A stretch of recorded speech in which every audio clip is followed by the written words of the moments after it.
ভাঙনের জেরে যখন জেরবার তৃণমূল, তখন কলকাতা উত্তরে ফের অস্বস্তি বাড়ল ঘাসফুল শিবিরের। কলকাতা পুরসভার ৪৯ নম্বর ওয়ার্ডের প্রাক্তন তৃণমূল কাউন্সিলর মোনালিসা বন্দ্যোপাধ্যায়ের নামে পড়ল পোস্টার।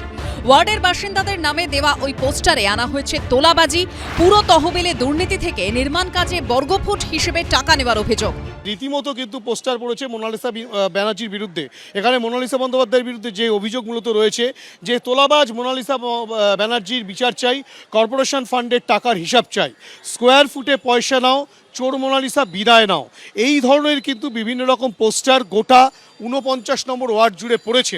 এবং প্রত্যেকটি যে পোস্টার রয়েছে, পোস্টারের নিচে প্রচারে যে বিষয়টা উল্লেখ করা রয়েছে, যে প্রচারে ৪৯ নম্বর ওয়ার্ড অধিবাসী বৃন্দ, অর্থাৎ কিনা ৪৯ নম্বর ওয়ার্ডের বাসিন্দারা, তারা কিন্তু তাদের একাংশ এই ধরনের পোস্টার তারা মেরেছেন। শিয়ালদা এলাকার সুরেন্দ্রনাথ কলেজ, শ্রদ্ধানন্দ পার্ক সহ বিভিন্ন এলাকায় পোস্টার পড়েছে। এত তোলাবাজ, এত সিন্ডিকেট রাজ আমরা সহ্য করতে পারছিলাম না। তোলাবাজি, মমতা ব্যানার্জি কর্পোরেশন টাকার হিসাব চাই, স্কোয়ার ফিট হিসাবে যে পয়সাগুলো চাইছে প্রমোটারের কাছ থেকে, ওরা দিতে পারছে না, তার সাথে জোর জবরদস্তি নিচ্ছে, কাজ বন্ধ করে দিচ্ছে। আমি মোনালিসাকে গ্রেপ্তার কেন, আমি একা না, ৪৯ নম্বর ওয়ার্ড প্রত্যেকটা নাগরিকবৃন্দ চাইছে মোনালিসা গ্রেপ্তার হোক। উত্তর কলকাতায় বন্দ্যোপাধ্যায় বনাম বন্দ্যোপাধ্যায় নতুন নয়।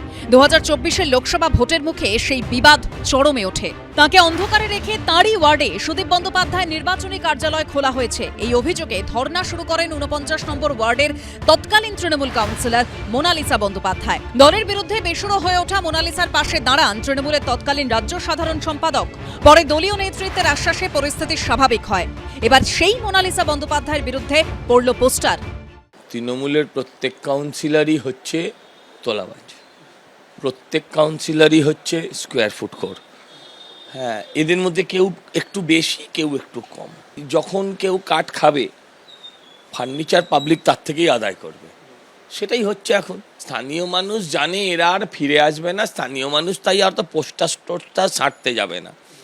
যারা আছে তারা সব তৃণমূলেরই আর এক গোষ্ঠী, কানকাটা গোষ্ঠী। স্পেসিফিক কমপ্লেন এলে নিশ্চয়ই গ্রেপ্তার করবে পুলিশ, স্পেসিফিক কমপ্লেন না এলে গ্রেপ্তার কেন করবে? তার বিরুদ্ধে ওঠা অভিযোগ ও পোস্টার পড়া নিয়ে যোগাযোগ করা হলেও প্রতিক্রিয়া মেলেনি মোনালিসা বন্দ্যোপাধ্যায়ের। প্রাক্তন তৃণমূল কাউন্সিলরের মোবাইল ফোন বেজে গিয়েছে। হিন্দোলদের রিপোর্ট, এবিপি আনন্দ, কলকাতা। ডিজে মামলায় আগামী বুধবার বিধাননগর আদালতে অ্যাডিশনাল চিফ জুডিশিয়াল ম্যাজিস্ট্রেটের উপস্থিতিতে কণ্ঠস্বরের নমুনা দিতে হবে অভিষেক বন্দ্যোপাধ্যায়কে। এই আবহে ট্রাফিক আইনে অভিষেক বন্দ্যোপাধ্যায়ের বিরুদ্ধে দায়ের হওয়া অভিযোগের প্রেক্ষিতে নোটিশ দিল কালীঘাট থানা। ১ জুলাই কালীঘাট থানায় অভিষেক বন্দ্যোপাধ্যায়ের বিরুদ্ধে নতুন অভিযোগ দায়ের করেন রাজীব সরকার নামে বাগুইআটির এক বাসিন্দা। অভিযোগকারী দাবি করেন নিরাপত্তারক্ষীদের দিয়ে আইন বিরুদ্ধ কাজ করানো হচ্ছে। অভিযোগের কেন্দ্রে অভিষেক বন্দ্যোপাধ্যায়ের নিরাপত্তার এই ছবি। গাড়ির ভিতরে বসে অভিষেক, বাইরে ফুটবোর্ডে দাঁড়িয়ে তার নিরাপত্তারক্ষীরা। ওইভাবে পাদানিতে লোক দাঁড়িয়ে ওনাকে সিকিউরিটি দেওয়ার নাম করে লোক ঝুলতে গেছে। কাল যদি উনি পড়ে যেতেন, কোনো একটা লোক যদি ধরুন অ্যাক্সিডেন্টে পড়ে যেতেন, বা ধরুন ওই লোকের জন্য যদি কোনো রকম অ্যাক্সিডেন্ট অন্য কারোর হতো, তার দায়ভার কি অভিষেক ব্যানার্জি নেবেন? ওই গাড়িটি কার, চালককে, কেন ওরকম ভাবে রাস্তায় যাতায়াত? সূত্রে খবর, এইসব প্রশ্নের উত্তর চাওয়া হয়েছে অভিষেক বন্দ্যোপাধ্যায়ের কাছে। অভিষেক বন্দ্যোপাধ্যায়ের বিরুদ্ধে গত ১ তারিখ কালীঘাট থানায় অভিযোগ করেছিলেন বাগুইআটির বাসিন্দা রাজীব সরকার। তার অভিযোগ যেটা ছিল, যে ডায়মন্ড হারবারের সাংসদ অভিষেক বন্দ্যোপাধ্যায় তিনি যে গাড়িতে চড়েন, সেই গাড়ির ফুটবোর্ডে তার নিরাপত্তা রক্ষীরা তারা কিন্তু একেবারে ঝুলতে যায়, যেটা কিন্তু তার নিরাপত্তা রক্ষীদের জন্য যেমন বিপজ্জনক, তার পাশাপাশি পথ চলতি মানুষজনের জন্য বিপজ্জনক। যে কোনো সময় বড়সড় দুর্ঘটনা ঘটতে পারে, তেমনটাই কিন্তু অভিযোগ করেছিলেন রাজীব সরকার। অভিষেক ব্যানার্জিকে একটা নোটিশ সার্ভ করা হয়েছে ২ তারিখে, এবং ৩ দিনের সময়সীমা দেওয়া হয়েছে। এই ৩ দিনের মধ্যে ওনাকে সমস্ত ডিটেলস জানাতে হবে। কে গাড়ি চালাচ্ছিল, গাড়ির মালিক কে, গাড়ির কি ডিটেলস, কেন উনি এইভাবে নিয়ে যাচ্ছিলেন, এই সমস্ত ডিটেলস ওনাকে জানাতে হবে। ২ তারিখ কালীঘাট থানা থেকে পাঠানো নোটিশে ৩ দিনের মধ্যে জবাব চাওয়া হয়েছে।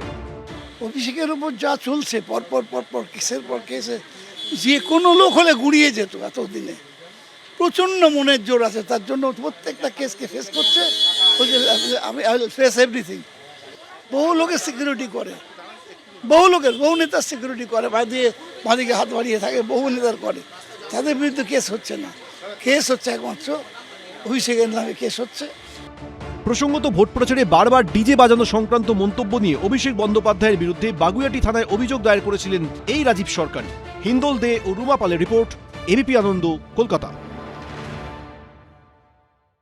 এবিপি আনন্দ, এগিয়ে থাকে, এগিয়ে রাখে।